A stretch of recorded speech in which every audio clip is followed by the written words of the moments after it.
Hey, what's going on? It's Bill Burr, and it's time for the Monday morning podcast for Monday, April 13th. What's going on? How are you? You did it. I want to congratulate you. Did you ever know that you're my hero? You made it past peak week of COVID-19. The most people were going to get it. And whatever was going to happen was going to happen. And you got through it and you didn't get it. Huh? How about that?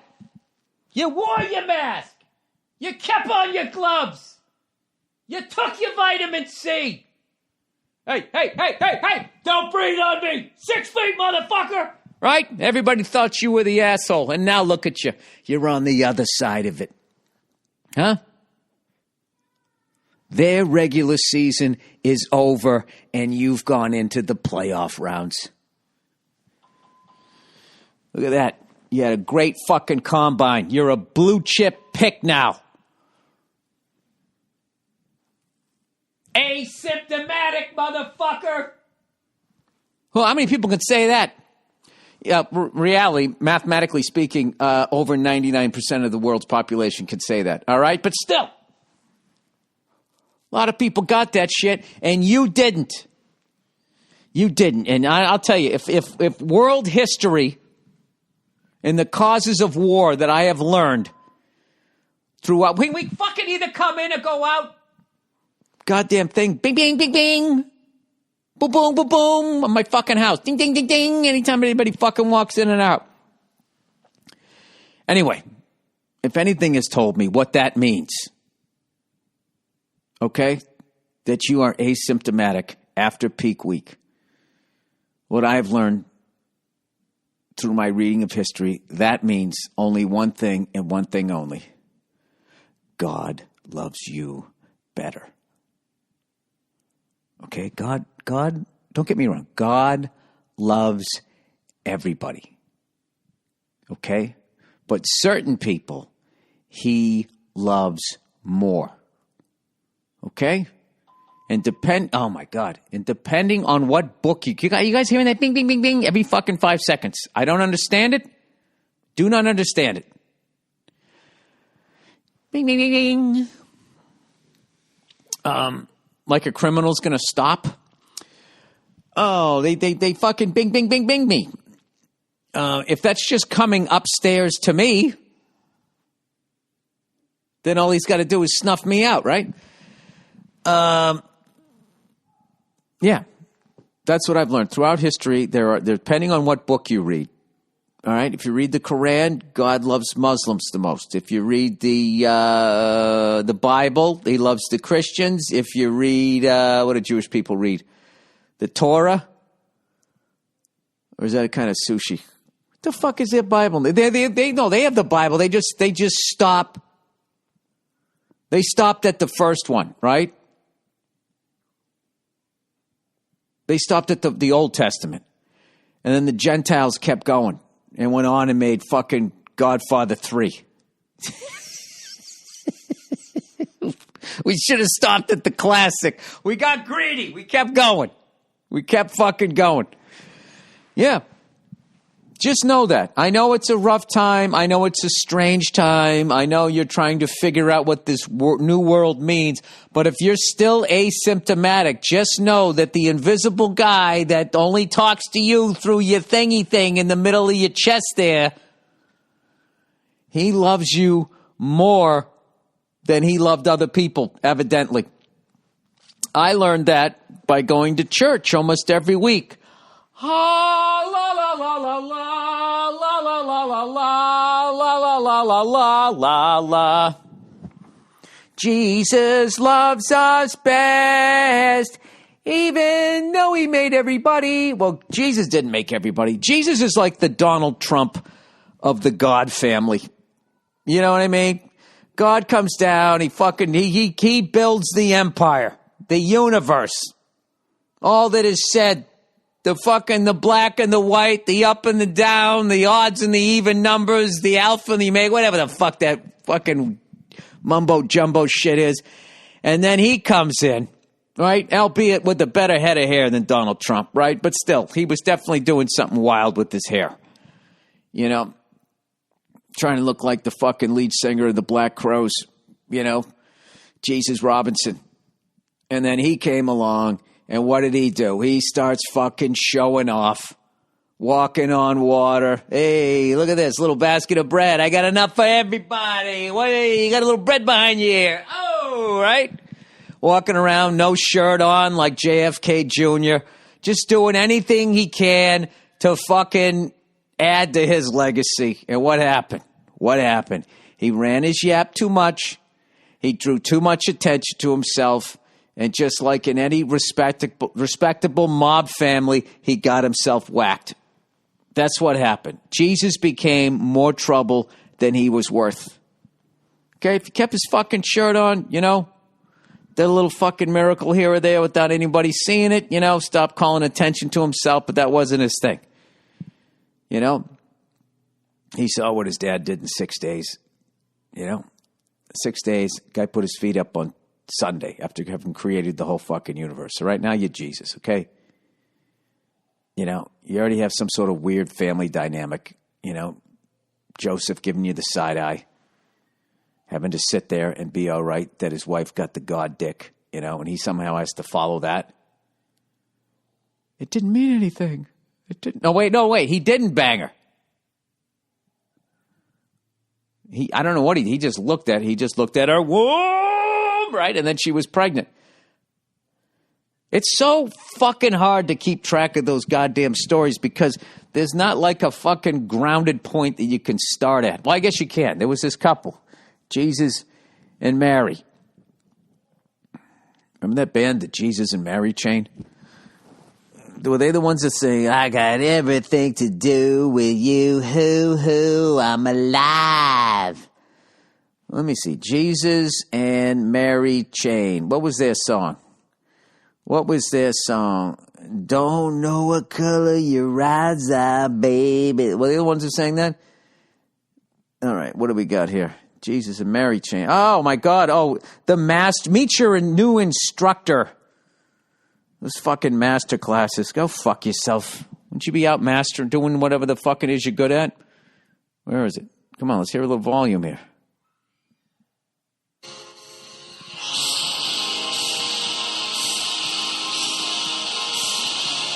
Jesus, these guys look a little depressed from being in a music video.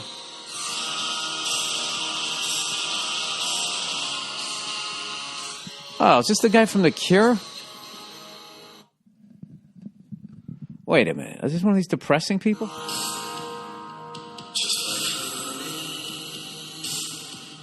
Just like honey. I love when chicks love bands like that with those sad, brooding guys. You know, why do they like that? Because they feel less threatened. I don't want to listen to that guy screaming. It makes me feel uncomfortable. I get that. But then in the back of your head, you're always thinking when you see that guy with that fucking tumbleweed haircut, you know, looking down at the ground like, oh, I don't really want to do this. The record label's making me make the video.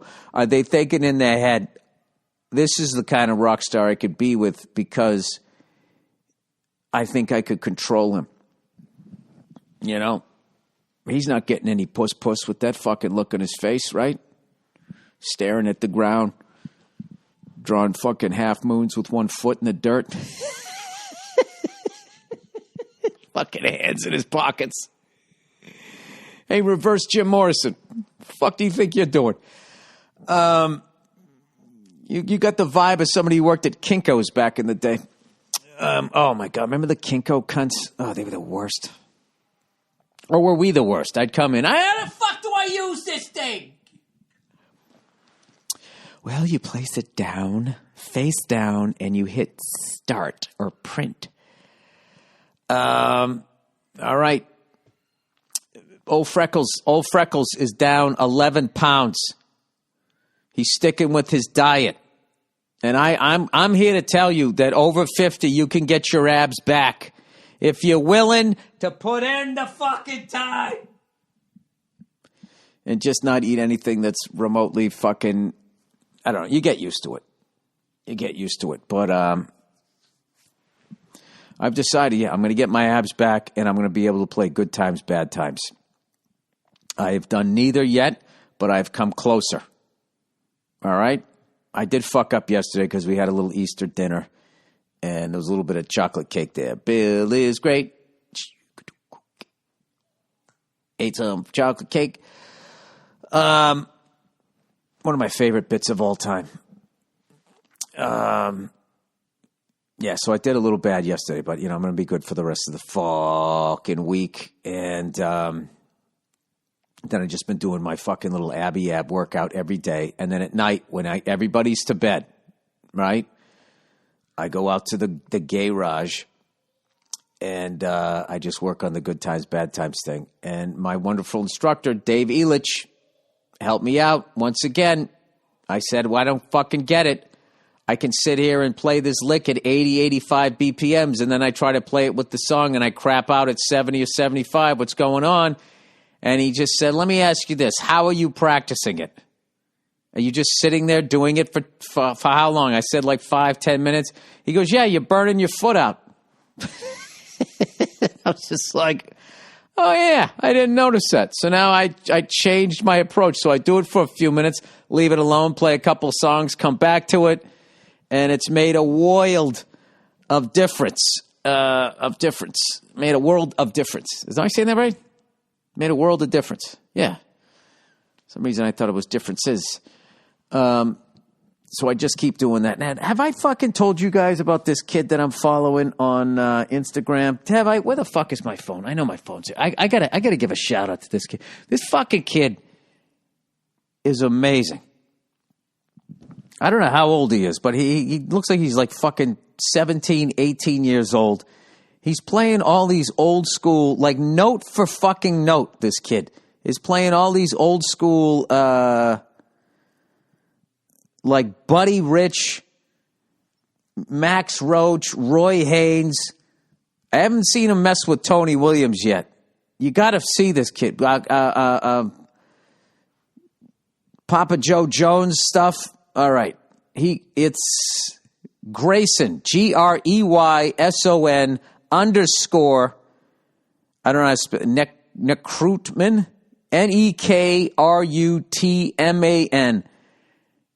Just go on his site and just watch it, just note for note. Buddy Rich, just fucking killing this shit. I think I brought this up before, but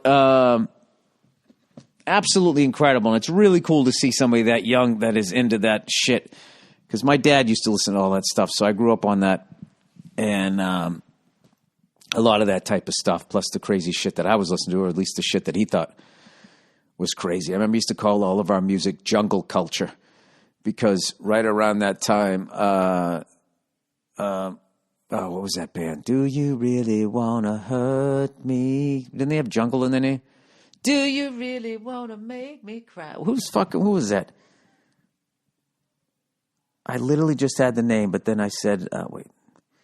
Culture Club. Culture Club, and then he called it Jungle Culture because they had some fucking song that had jungle in it. He goes, what are you listening to that Jungle Culture? And it didn't make a difference what anything was. That was just, it was all jungle culture. So, anyway, yeah, check him out. And then I follow this other one. Let's see. This is what we've gotten to, considering there's just nothing going on in the world. Let's look at some of the shit that I follow on Instagram. I'm not going to be able to find any of it now.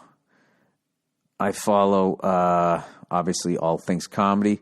I follow Back in the Day Cars _ between all of those. That's really fucking cool because you will see some classic cars that are worth a fortune and somebody's driving it in the snow because it's like old school pictures, like from back in the day taking them, just not like the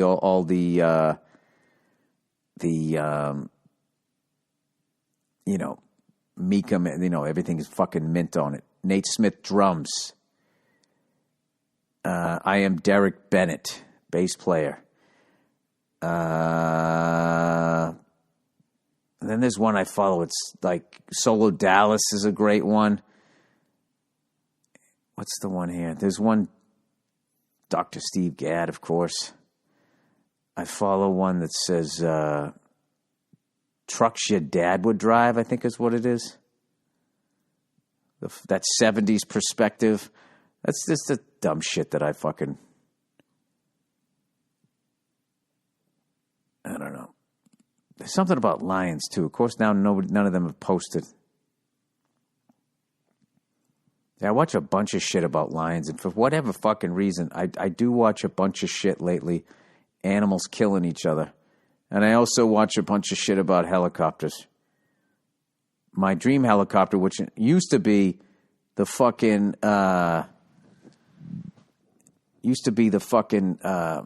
Huey 500, the one from fucking Magnum PI, and now I like the A-Star 350. That's the one. If I could have any one, I think that's the one that I would have. Only because I hear the back seat is uncomfortable. And what is it? I think it's an MD 500 now. Anyway, did I mention I cleaned out my garage? It is fucking immaculate. My garage is so fucking clean with the epoxy floor that I take my shoes off, my sneakers, my gym shoes. I take them off when I go fucking in there. Everything laid out where it needs to be. And I'm loving it. And guess what happens? The second I get it cleaned out, my wife, because she's fucking going nuts. She's like, I was thinking of having the closet redone. So I'm like, all right, yeah, blah, blah, blah, blah, blah, blah. And she goes, make some more space, ba-bee, ba-boo, ba-boo. And there's this one closet where we have all our luggages in there. So she was saying her plans for that closet, and I go, so where would all those big pieces of luggage go? And she goes, out in the garage. And I go, I fucking knew it! I knew it! I fucking knew it. I finally got everything off the fucking floor. I hate Oprah Winfrey loves bread. I hate clutter the way she loves bread. I hate clutter.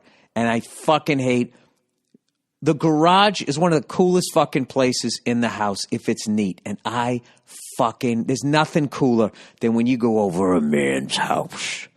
A fucking man's man. And you go out there, he's got all his tools fucking where they're supposed to be. The floor is fucking gleaming. There's an old fucking classic car or truck in the fucking things. He's got a set of drums. My fucking garage is the shit.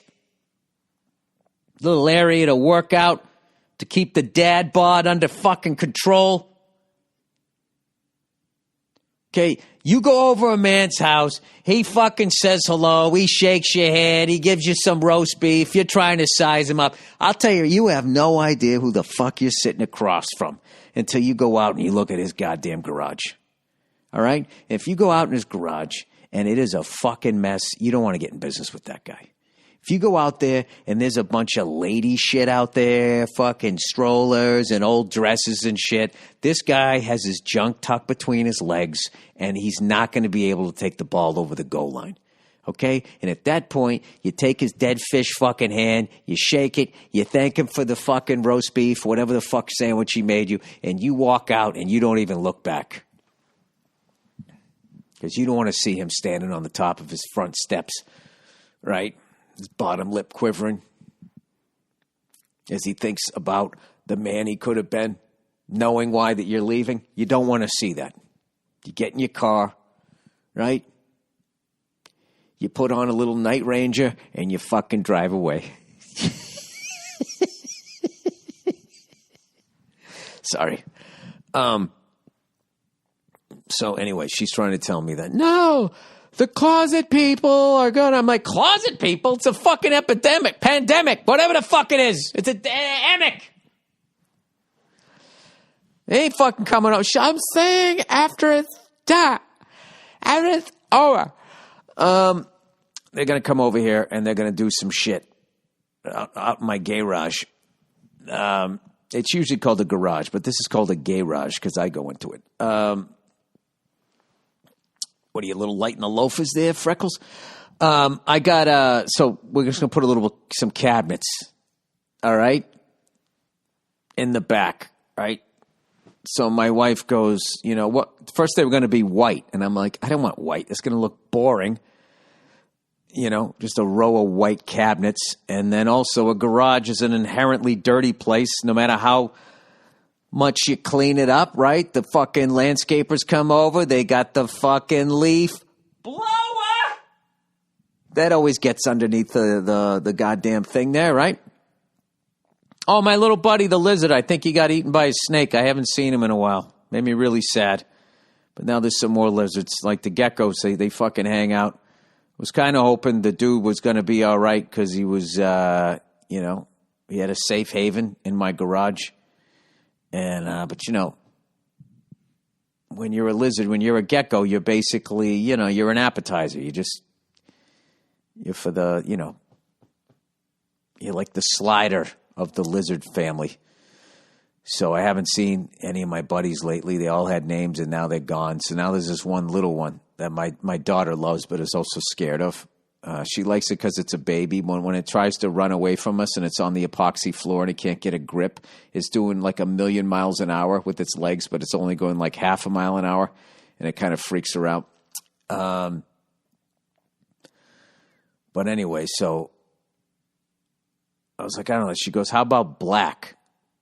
I'm thinking, all right, that could be cool. And then I was like, I kind of have like a baby blue wall in my garage. I was thinking about, what about a little darker blue, but a matte blue with black handles? And she's like, and hinges. And she's just like, no.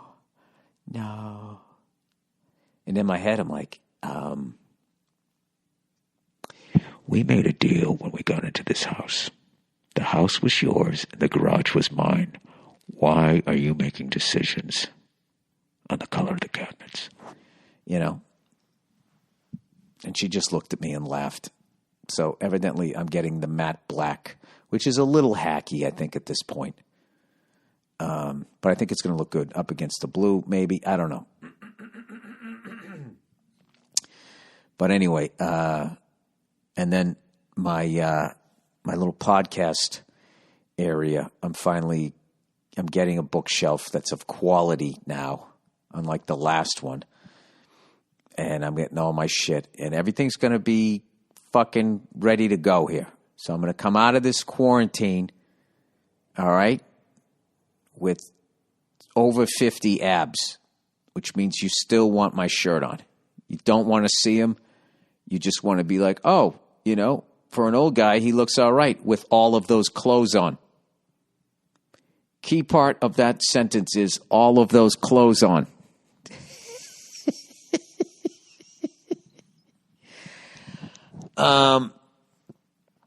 Anyway, so I got to tell you guys this. As much as I am enjoying being home and getting all of this shit done,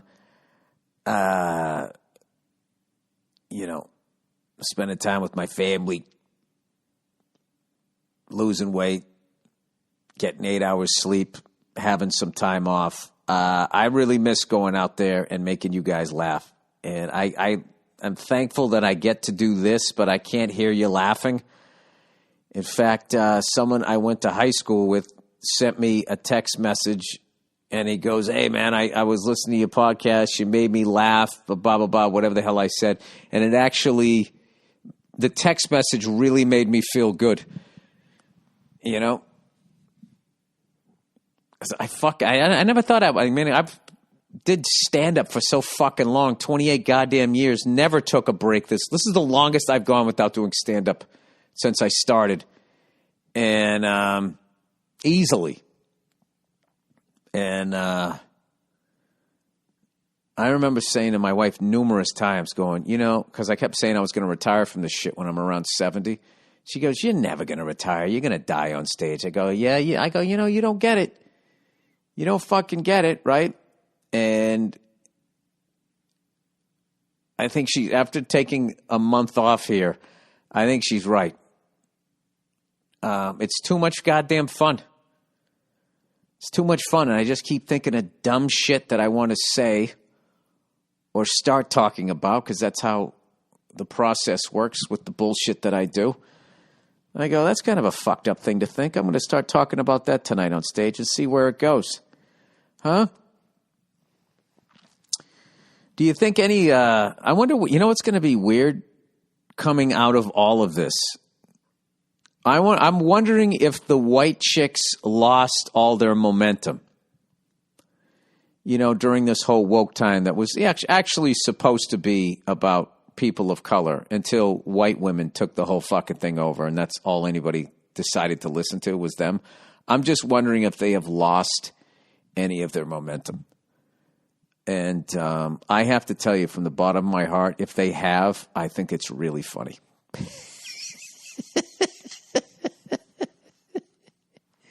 Out of all the complaining that I heard, all of it made sense. There was all valid points. But the ones that made the least amount of sense, but for some reason were the loudest, was all these white broads fucking complaining.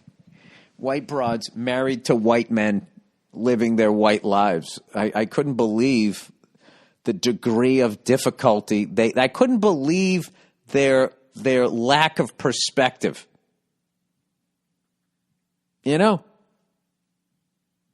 Like, all right, so you got it tough. Well, look at your place in society. If you have it tough, imagine what it would be like to be somebody who didn't look like you. And all they could focus on was white males. That's what their shit was about. As much as they acted like they gave a fuck about other people of color, they didn't. All they gave a fuck about was what they perceived that white males have. So I have a question for you, white ladies. Do you ever think that white males have so much in life as a reward for having to deal with living with white ladies?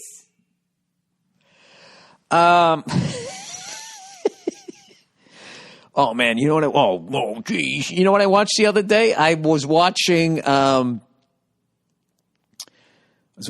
classic baseball. And I was watching Game 4 of the 1977 World Series, the New York Yankees versus the Los Angeles Dodgers in Chavez Ravine back in early October 1977. I remember watching that series. It was the first World Series that I watched. And it was fucking hilarious. It came on like during the day. I'd come home after school. And the goddamn game was, it started at like 3 or 4 in the afternoon. So it was still 7 o'clock at night. So we were watching the thing and just watching. And I was once again trying to memorize all the teams. And they came right back to me. Thurman Munson, the late great Thurman Munson at catcher. And then you had, I always forget if it's Greg or Craig Nettles. I just remember that he caught Yaz's check swing pop fly out for that one game playoff in 78. Bucky Dent at shortstop, Willie Randolph at second, Chris Chambliss at first, and then their outfield was fucking Lou Piniella, Mickey Rivers, and the one and only Reggie Jackson. And then the fucking Dodgers had Steve Steve Yeager, who just was like, he was the 70s. He had the 70s glasses. He had the fucking permed out fucking curly Q fucking hairdo. He just was the coolest looking dude, right? And then you had Ron Say, the Penguin, at third. I think he was there. He might have got there in 78, but I didn't see him. I watched a couple innings. I don't remember him getting up to bat. I think he did. I think he flew out. Lou Piniella robbed him of a home run. Davey Lopes at short. No, at second. Russell. Was it Bill Russell? Like the Celtics? Was it short? Steve Garvey, a movie star looking dude at first base. Then it was Dusty Baker out in left field. Reggie Smith, and then like Lee Lacy or something. Tommy Lasorda was the manager of the fucking Dodgers, and Billy Martin was the manager for the Yankees. They don't make them like that anymore. And interestingly enough, pitching for the Dodgers, not in this game, on their staff was Tommy John, which everybody knows his name from Tommy John surgery, because he was the first guy where they took the ligament from your fucking leg and stuck it in your elbow, and it actually worked. He was the first guy, so it's called Tommy John surgery. So here's the deal. I know I've brought this up before on the podcast, but, whatever. There's nothing going on in the world. I'm talking about a fucking World Series game from 43 years ago. All right? Tommy John played on the Dodgers in 77 and 78. They went to the World Series, and they lost to the New York Yankees. In 1981, Tommy John is on the New York Yankees, and they played the Los Angeles Dodgers in the World Series, and the Yankees lose to the Dodgers. I don't know if anybody has matched that. Marion Hossa came close, where one year he played for the Penguins and lost to the Red Wings in the finals. The next year he was on the Red Wings and then lost to the Penguins. And then the next year he was on the fucking Blackhawks. And all I'm thinking is, if they fucking lose this one, this is going to be the first guy in 3 consecutive years, has to be, that lost in the Stanley Cup Finals on 3 different fucking teams. But fortunately, the Blackhawks won. And he was spared that embarrassing stat. So I was watching that, and I'm hoping, you know what, my favorite fucking baseball team of all time, other than the 2004 Boston Red Sox, would have to be the 1979 Pittsburgh Pirates. We are family. Whoa, hey, hey. They were my favorite baseball team of all time. Willie Stargell, fucking Dave Parker, Ed Ott, Kent Tekulve, John Candelaria, Foley at second base or something like that. I can't remember. Omar Moreno. And then they went up against fucking Earl Weaver with Eddie Murray. Eddie, I'm not smiling Murray. Eddie, 500-something legit fucking home runs, no steroids, no coffee beans. Go fuck yourself. His scowl sent that ball over the fucking goddamn fence. They had Frank Tanana, Rick Dempsey. Remember all of those fucking guys. Also, I've been cleaning up also all of my shit. And I found all of my football cards, just going back through those things. I've been watching the highlights from like 1970s football. And I found this great quarterback for the fucking Denver Broncos that was somehow right before Craig Morton. Craig Morton, really interesting career, where he took over for Don Meredith with the Cowboys. He was the Cowboys starting quarterback for 2 years before Roger Staubach came in. Then he got traded to the Giants. And then after the Giants, he went to the Denver Broncos. And with the Broncos, he ended up facing his old team, the Dallas Cowboys, in Super Bowl 12. And lost like 27-10. All right. Charlie, Denver Broncos QB. What was this guy's name? Charlie Johnson. Charley Johnson. And there's this great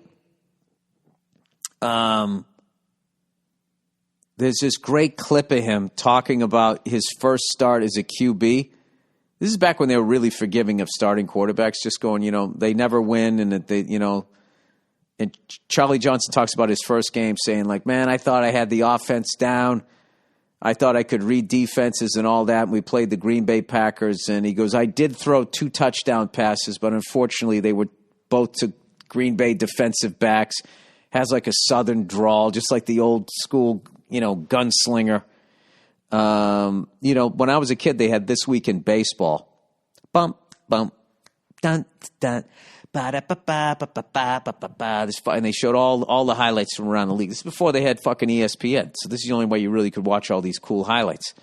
And I guess they had This Week in Football, This Week in Professional Football with Pat Summerall and that other guy I used to fucking drink with. And literally would be hammered. Legally drunk before games, and they'd be like laughing. It was like a joke that they were fucking drunk and nobody cared. Because being drunk was funny back then. Foster Brooks had a whole fucking act about being an alcoholic was just a funny fucking thing. Yeah. Back then, alcoholism was fucking hilarious unless you were the poor woman married to it or the guy married to it. Then it was really sad.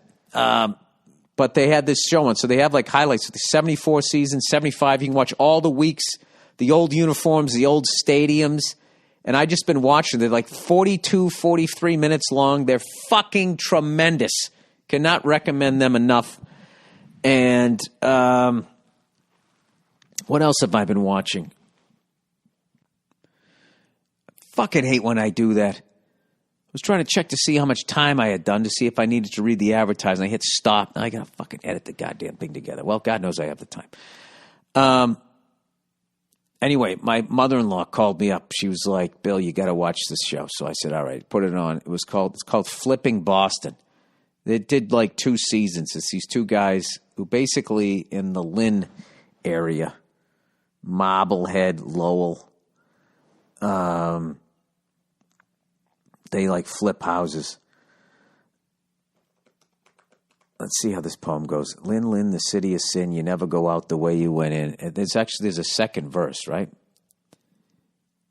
Lynn, Lynn, the city of sin. You never come out the way you went in. Why is my stomach growling so much? Is it because I'm not eating? You ask for water, but they give you gin. The girls say no, yet always give in. If you're not bad, they won't let you in. It's the damnedest city I ever lived in. Lynn, Lynn, the city of sin. You never come out the way you went in. Now, I'm sure it's all fucking yuppies and shit. But that's a great... You ask for water, but they give you gin. The girls say no, yet they always give in. If you're not bad, they won't let you in. It's the damnedest city I've ever been in. I mean, I've ever lived in. Come on, man. And I like how the person who live in there is judging the people there. You know, it's like, well, wait a minute. How the fuck did you end up there? You must be a piece of shit, too. Stop trying to separate yourself. So anyways, it's these 2 fucking guys. And one of the guys has the craziest accent ever. He has an English accent and a Boston accent combined, which I'm not even going to try to attempt to do. But what I love about him is he's always talking about his temper. I'll tell you right now, I'm at about a 7, and you don't want to see me at an 8. I'll tell you right now, I'm about ready to do some demolition on this house with my fucking fist. Every single fucking house, there is a goddamn problem. But their best one is when they have this neighbor who I think a lot of people have dealt with when you're doing a job. They just start calling the board of whatever to come over, and you get fined and all of this shit. They're just fucking jealous that you're improving your fucking house. I have a friend of mine. She was doing some work on her house, and I guess it was I guess it wasn't legal. And her fucking neighbor knew it, and he waited until the day they were done and then reported him and made him tear it down. And I was like, wow. Is that grounds for fucking severely vandalizing that guy's house at some point? You would have to do something. I don't know how I would do it, but you would have to do. What could you do where you wouldn't get caught? Well, I don't think enough people have, like, I would just be worried about cameras. You'd have to do something really sophomoric. Dog shit in the mailbox, but like a lot of it. Fresh, too, right from the farmer's market, dog shit. No, but if you put it in the mailbox, then it's definitely done by a human. Dogs don't have thumbs, so they know that there's no reason the dog mistook this for some sort of horizontal toilet.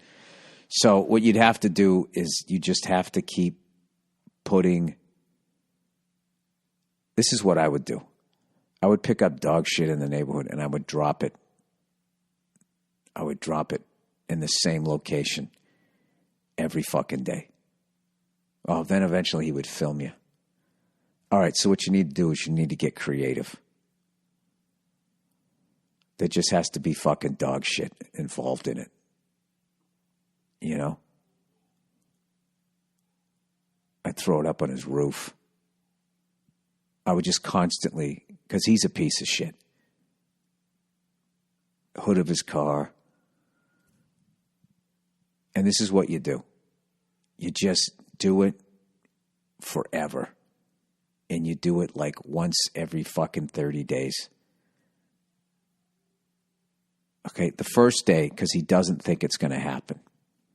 All right, you go over there with your COVID mask on. And you go over at night. And you take a nice fresh dog shit and you put it under the driver's side door handle. Or maybe all the door handles of his fucking car.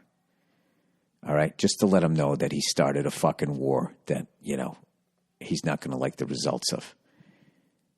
Okay? And he's going to know it's you. Okay? And then when you see him, you give him a big smile and a, how you doing? That's it, right? And then you just wait. And you wait, and you wait, and you wait, and you wait, and you wait, and you wait, and you wait. And then you do something else. Same fucking shit. Right? Nice fucking dog shit. Right on his front fucking mat. Right? Now, there's going to be a temptation to drop your pants and take a fucking human deuce right there. But, there's DNA. You can't do that. 23andMe, they'll fucking figure out it was your shit. And then you're going to make the national news. You don't want that. All right? Although there was that one guy who took a shit on the fucking serving cart. And you cannot find that story anyway. He was a person of some sort of level of wealth. Man shits on cart, airplane cart. Worst ever, air rage passenger jailed for drunken rampage. Wait a minute. This isn't the guy. He was on his way to Dubai. All right. Worst ever air rage passenger jailed for drunken rampage.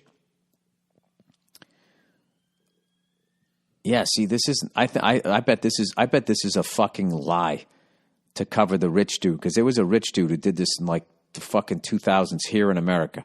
All right, they're calling Jasper Singh Barrage the worst ever air rage passenger. He was given 11 months in prison for his drunken tantrum on a flight from Dubai to Birmingham, England.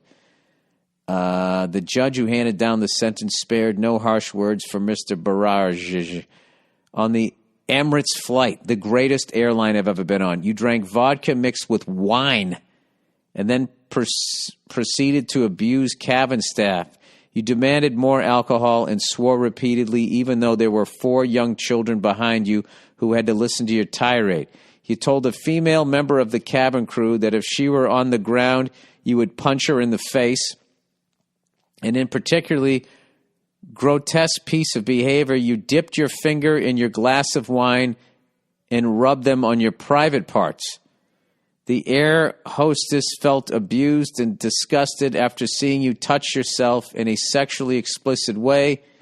You shouted, "Fucking Muslims, send them back to wherever they came from, and fucking ISIS." When you landed, you were abusive to police and bit a PC Ingram on the arm. People need to know that if you get drunk on an airplane, upset other passengers, and cause cabin crew to have a difficult job, then custodial sentences apply.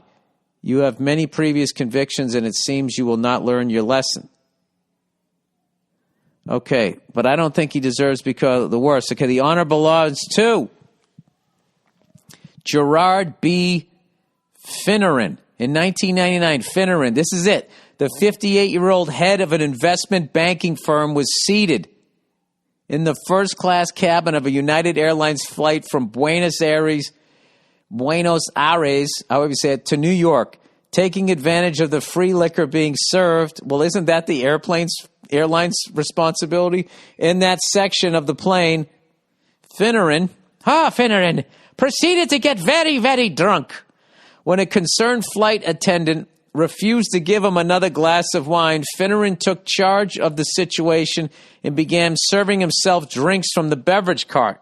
When informed that it was against regulations for passengers to get their own drinks, an infuriated Finneran told the flight attendant that he was going to bust his ass. When the threat failed to achieve Finneran's desired results, he resorted to Plan B, going berserk, terrifying passengers, knocking over crew members, and then grabbing drinks and pouring them over his body. He topped off the show with an educational demonstration of primate dominance by clambering onto the beverage cart that had been placed off limits to him and evacuating his bowels on it. By the way, that is the coolest way ever to say you shit on something. Evacuating his bowels. It almost sounds like some post 9/11 thing, right? Using the first class linen napkins and his fingers to wipe his hindquarters. According to the criminal complaint filed against him, this captain of industry then proceeded to clean his fingers by walking up and down the aisles, tracking feces throughout the aircraft. There wasn't a blunt object somebody could have hit him with in the middle of that? Can you imagine the screaming? I bet they were screaming louder than if the fucking engine shut off. In court, Finneran pleaded guilty as charged. I'm going to take full responsibility for evacuating me balls and rubbing me shit-fingered digits down the fucking aisles. Shite fingers. Thank you, Nia. Shite fingers down the aisles. He's American. This is American Irish. Maybe this is why they made him leave Ireland. Wow. Well, we got to look up now whatever happened to this guy. What a fucking this is like, you know who I blame for this? The other passengers. He just kept taking it further and further, and at some point, the second a man has his pants down, I don't care what sort of UFC shit he knows, you can beat that guy up. All right? You just step on his balls like a fucking, you know when a birthday party's over, there's that balloon that's just laying there. The kids aren't looking, and you just step on it, it's over. That's what they should have done to his fucking ball bag. Today, 58, this guy must be dead. He's got to be dead. 58 in 1995. What would that be? 20 years later. 78 in 5. 83, he could still be around. Passenger accused of defecating pleads guilty. That was 1996. Banker admits guilt on plane. Oh, my God. I mean, you need a new plane. All right, whatever happened to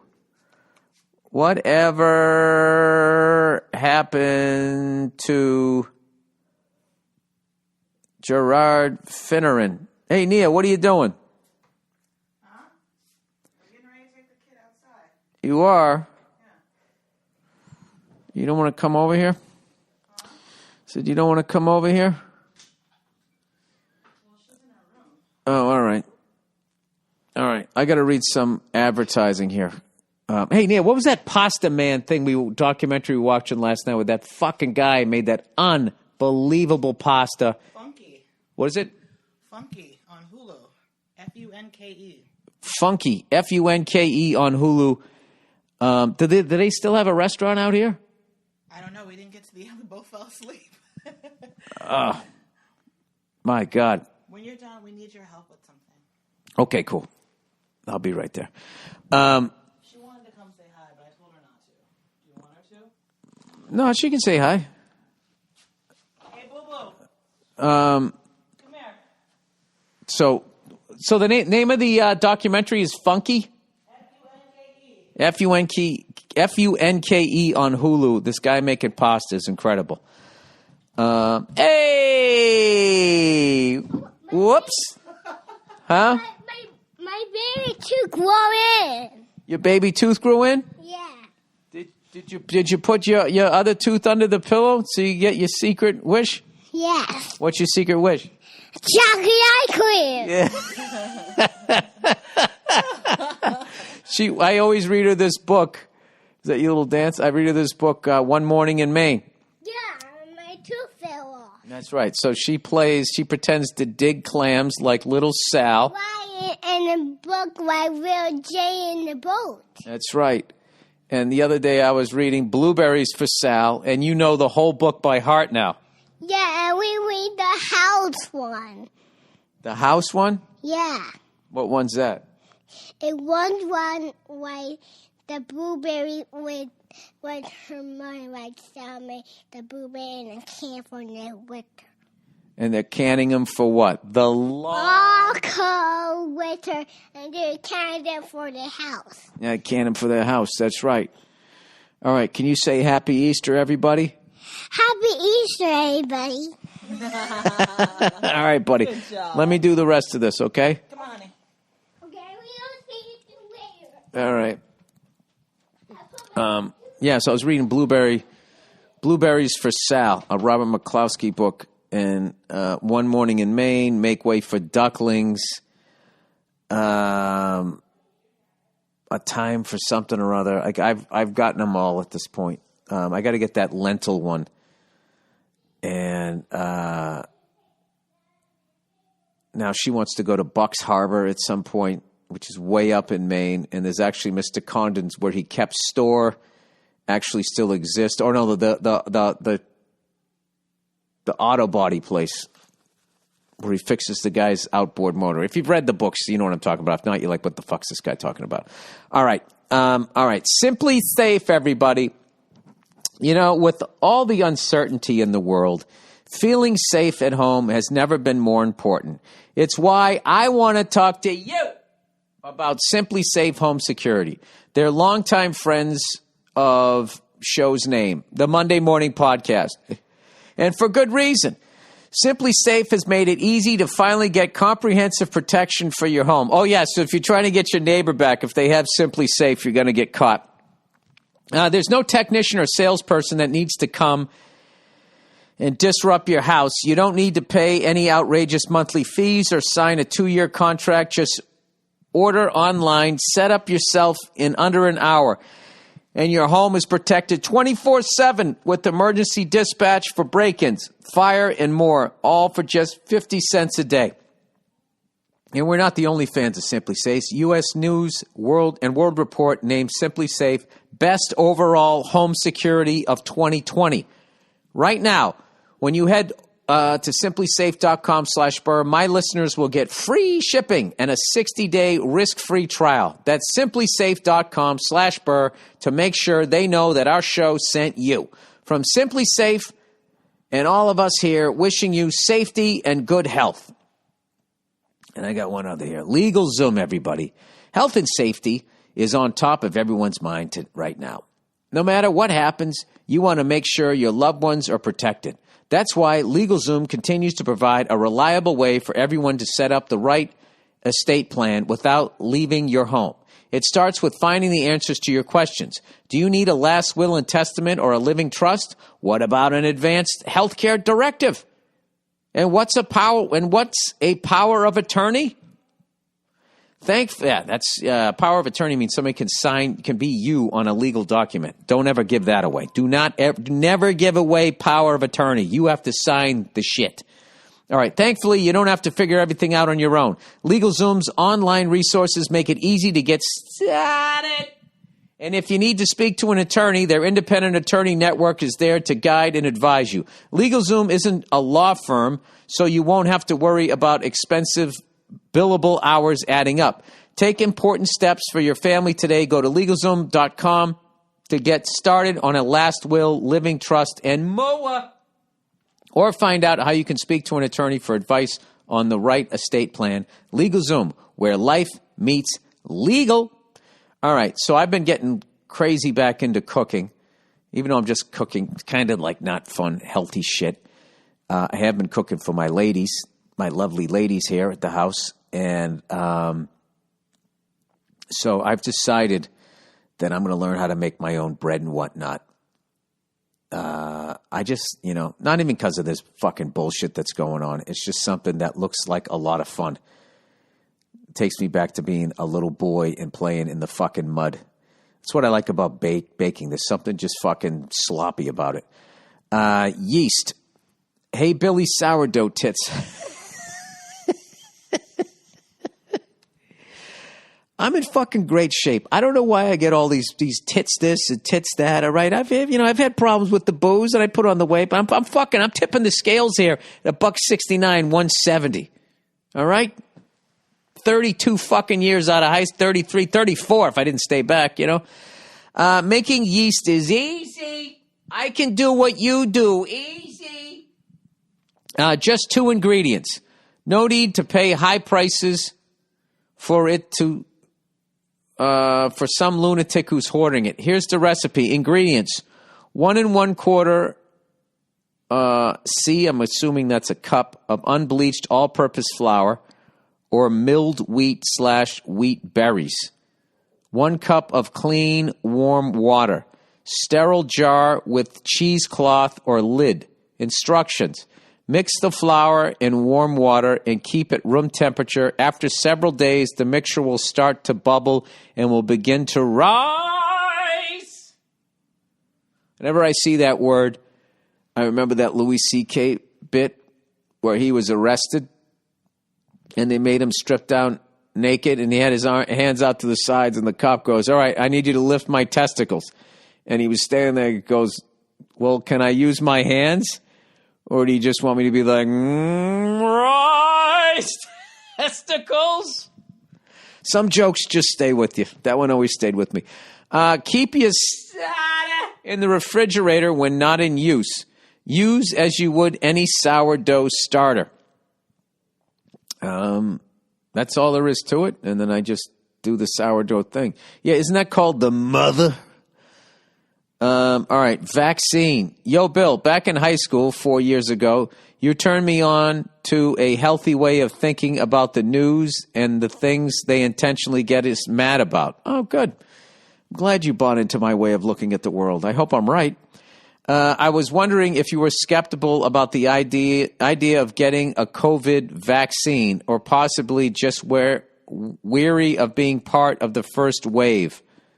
A very comprehensive article about the company behind the vaccine we'd be getting was put out this week. Here's the gist of it since Billy No News won't read it. Yeah, I also don't look at anything until I do the podcast, so let's see. Bioport is about to go bankrupt. I think was about to go bankrupt in 2001 because they couldn't account for millions the government gave them for research and development.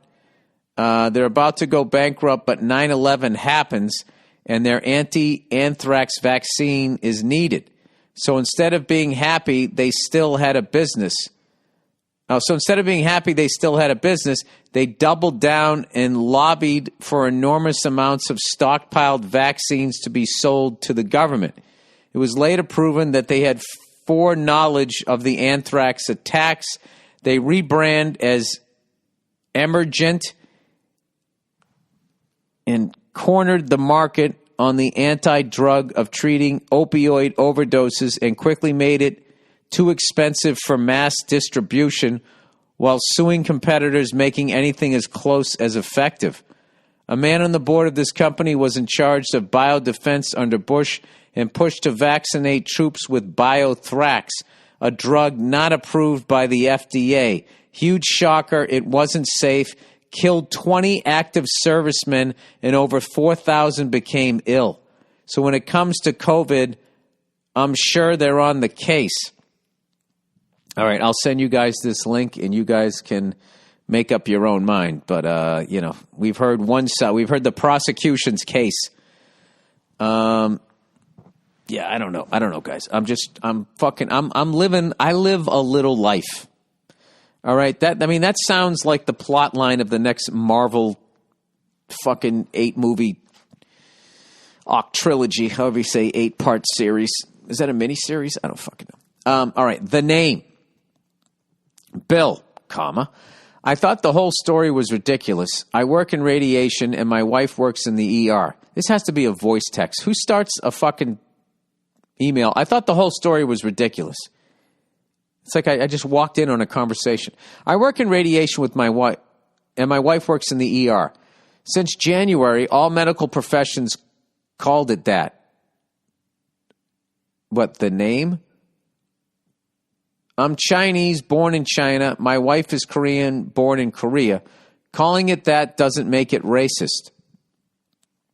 Just because someone you don't like calls it that.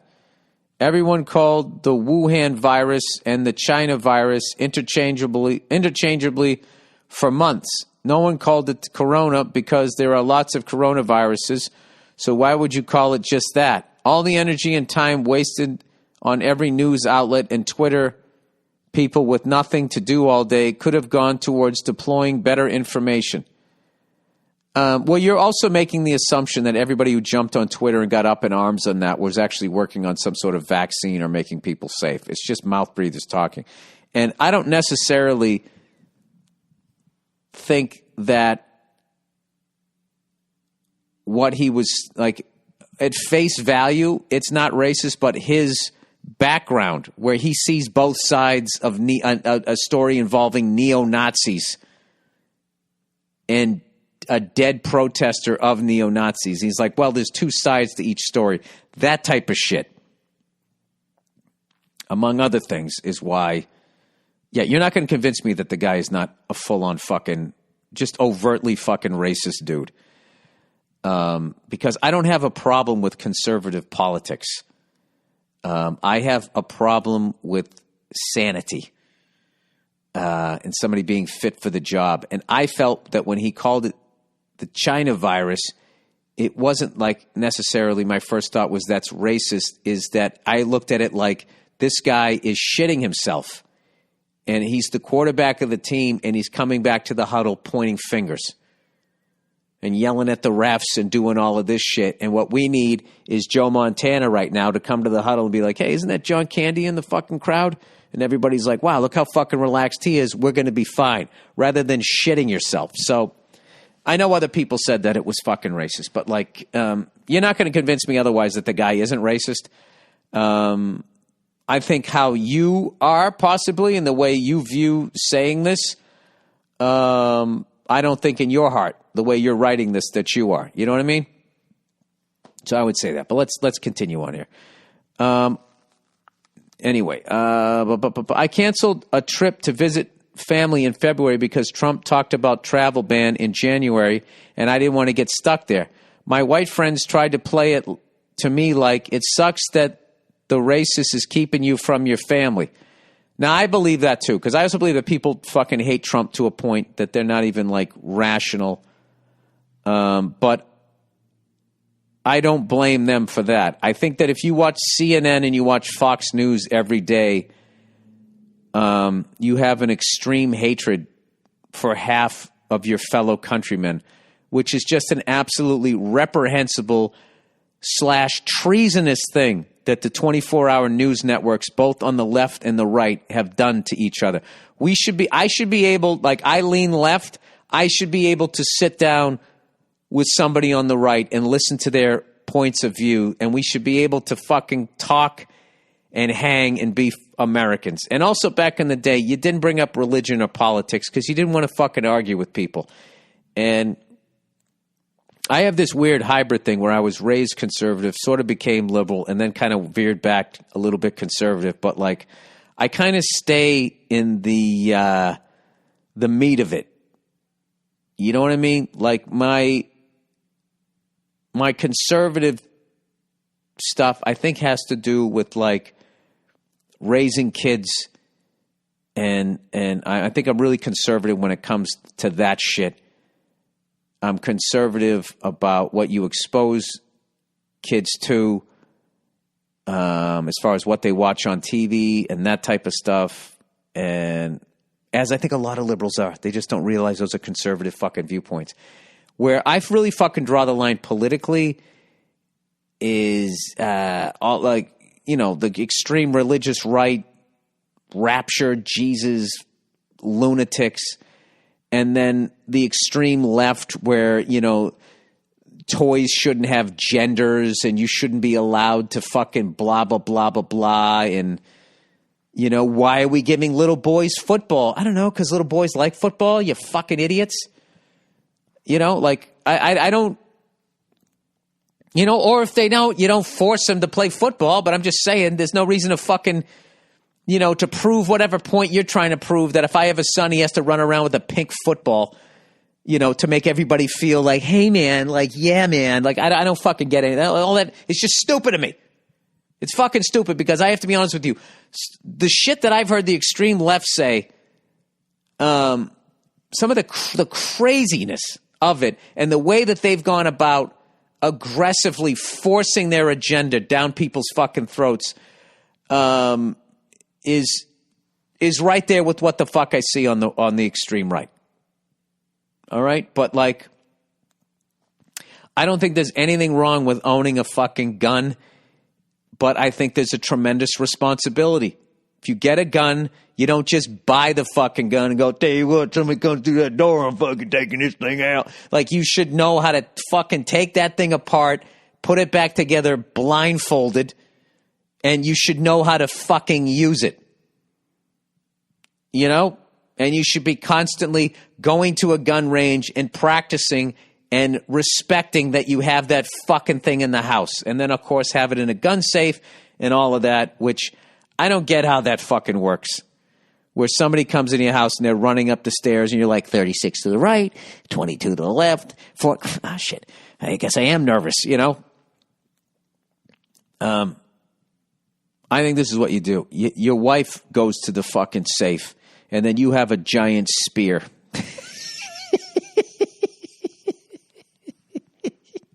Like a harpoon. So when that guy comes through the door in the fucking dark, you lunge and you stick him. And then hopefully she gets the gun out, right? But then what I always worry about is tinnitus. My ears are shot from playing drums and going to concerts and not having earplugs back in the day. And I've also shot a 5-shot 38 without earplugs and like, I don't know. So anyway, I hope when you guys listen to this shit, I know you guys know that I'm a lefty, but like I don't have problems with people on the right as long as you're sane. And I don't have problems with people on the left as long as you're sane. But I do have a problem with people who, once you take your belief and then I have to buy into it, and if I don't, you're going to try and cancel me, like what the left is doing. Like, I don't get how that's any different than like that McCarthyism shit back in the day. Trying to take people's careers away. And then they did this thing. It went beyond the person they were upset with. If you said, well, hey, man, that guy was always cool to me, then they tried to get rid of you too, even though you didn't do anything other than express support for the person that they were upset with. That's when it's just like, you guys have kind of become what the fuck you're allegedly against. So anyway, let's continue here. My white friends tried to play it to me like it sucks that the racist is keeping you from your family. I don't doubt that. All right. I don't care. I don't doubt that happened. All right. I don't care about politics. I care about facts and numbers and records. I agree with you.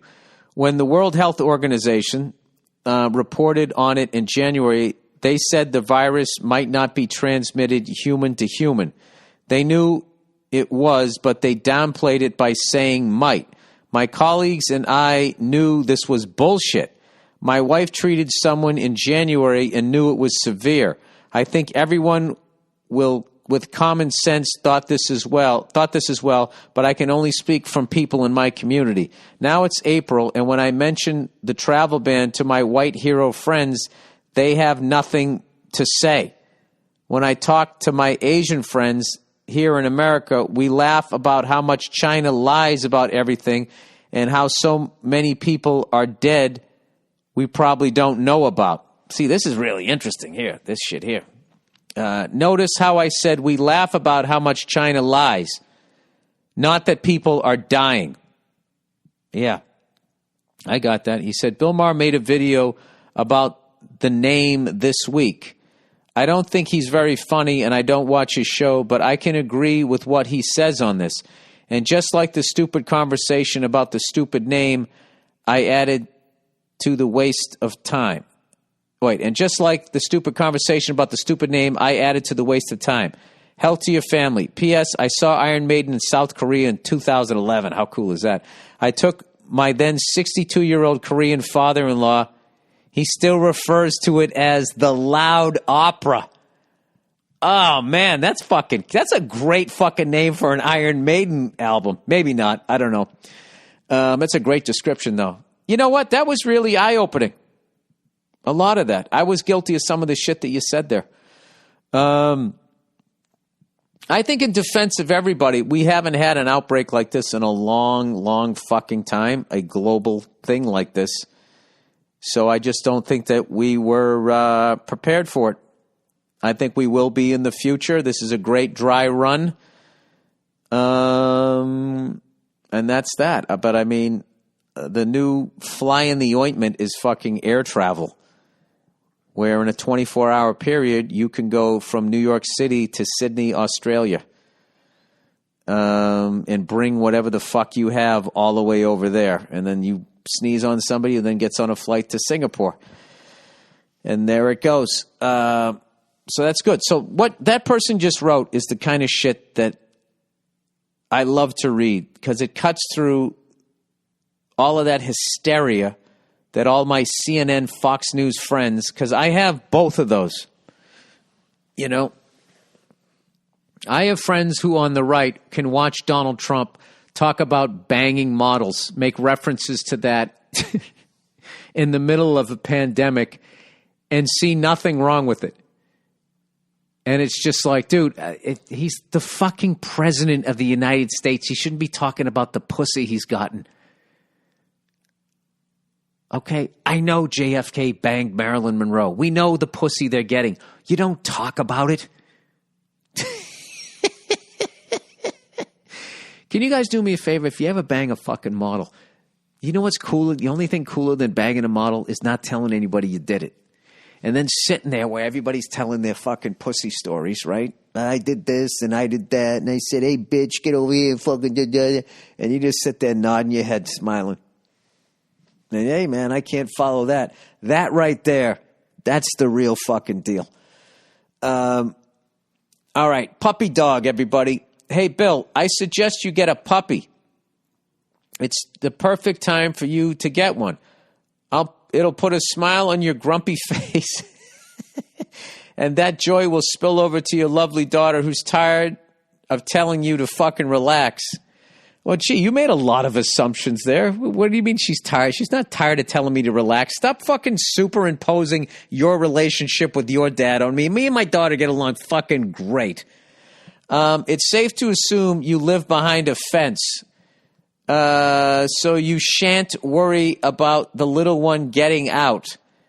I hope you think this idea is a good one, because if you do, my wife will give her blessings for me to get one. Don't worry, I'm not a cuck, and I'm getting one anyways. I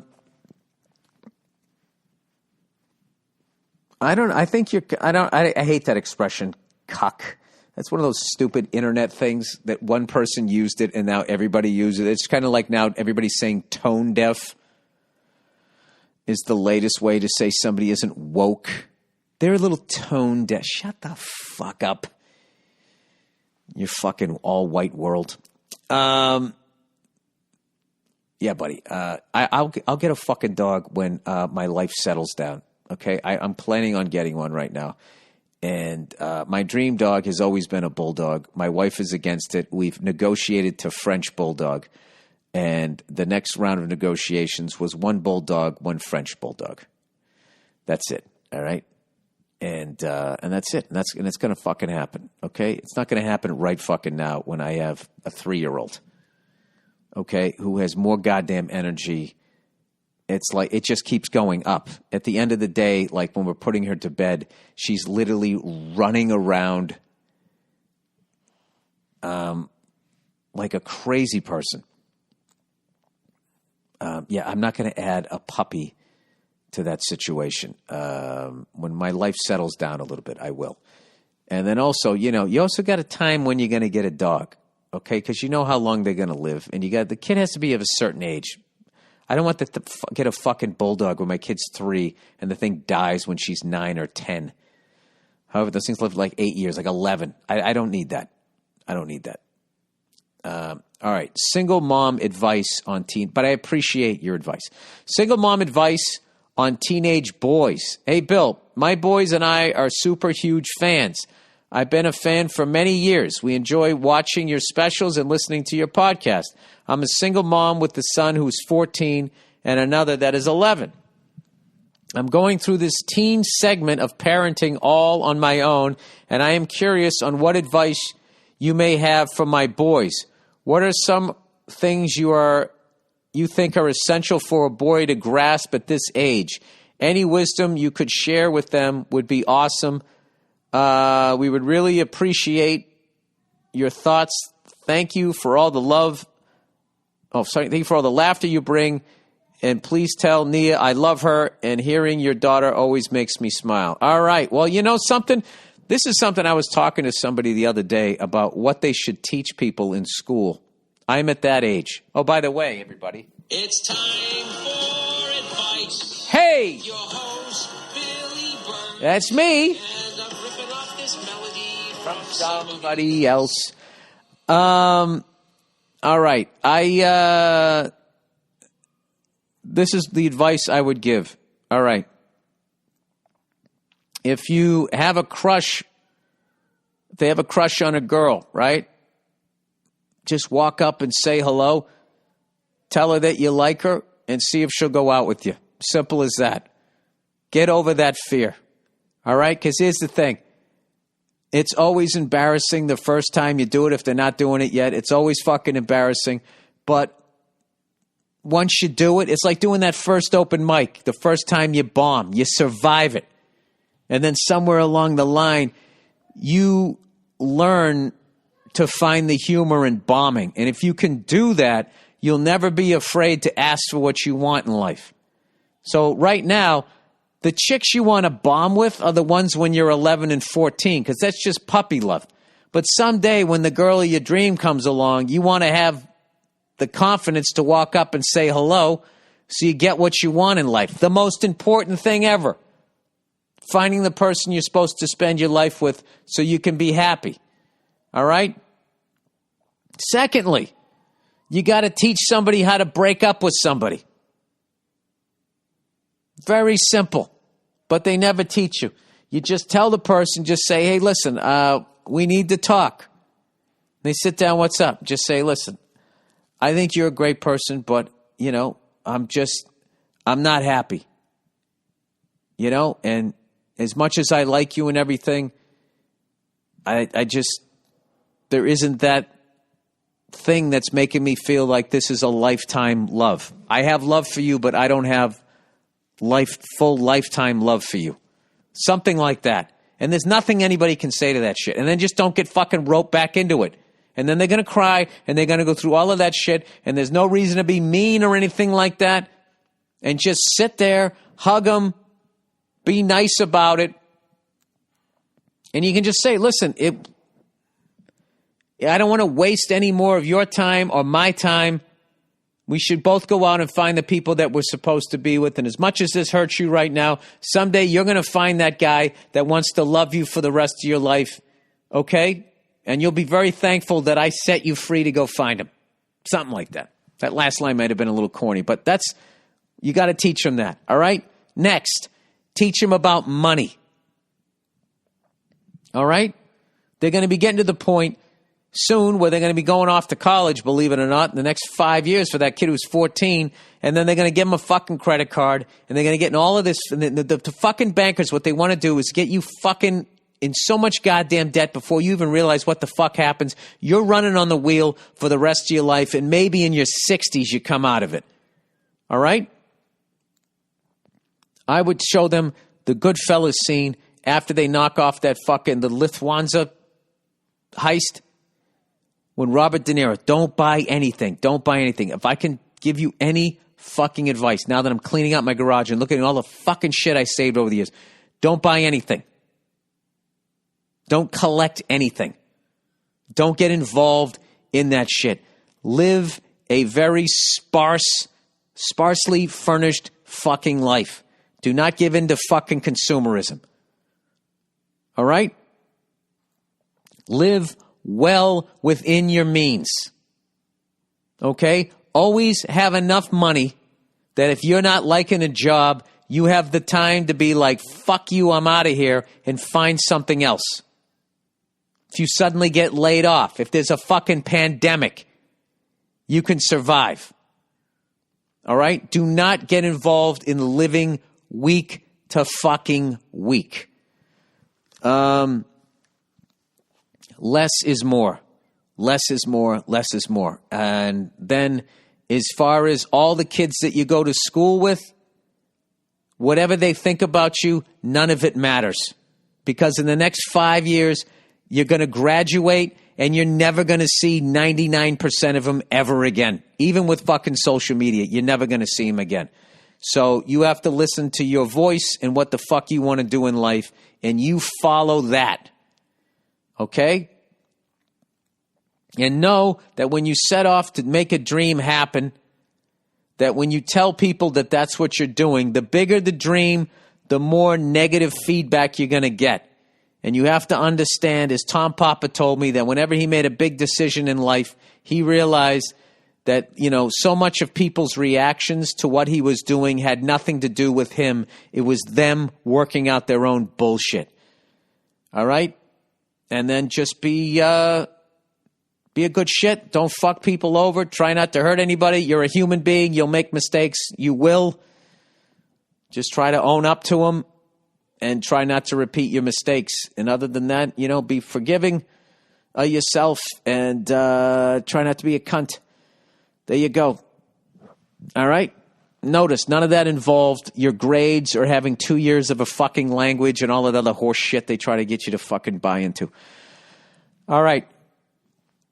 Overrated, underrated. Underrated. Buying ladies' potted plants. All right, everyone buys chicks flowers, but what the hell are they going to do with the bouquet of flowers that were just recently murdered? Buy her a plant in a pot, especially a cactus. Potted cacti will never die. They have spikes all over them, and it's way better than getting a girl a rose. But for whatever reason, they respond more to the rose than the potted cacti. But I guess if you give them the potted cacti, this represents my love, which, like the potted cacti, will never die. I like where you're going with this. This is also a nice test, too, to see how fucking much your wife or girlfriend watches the Kardashians. Because if you don't get him a rose and you get him a potted cacti, and they're like, God, you're supposed to get me a fucking Gucci fucking that's maybe a good lock the door test. I kind of like that. I got to be honest with you. All right, that's it, everybody. That's all I got for you. That's it. Yeah, I'm hanging in there. I'll fucking hang in there. I'll check in on you on Thursday. Let me know what music you guys are listening to. God knows I got the fucking time over here. All right, I'll talk to you guys later. All right, hang in there, stay positive, and it's okay if somebody has a different opinion than you do. We're all fucking fellow Americans, and in a bigger picture, we're all human beings. All right, so no matter what the fucking leader tells you, red tie or blue tie, if it doesn't make sense, if it seems divisive, don't listen to that shit. All right? I like the red states. I like the blue states. I like Canada. I like Mexico. I like people. All right? And all it takes is a couple of cunts to ruin the whole fucking thing. And once you see that, everybody can hang out and have a good time. All right, go fuck yourselves. I'll see you soon.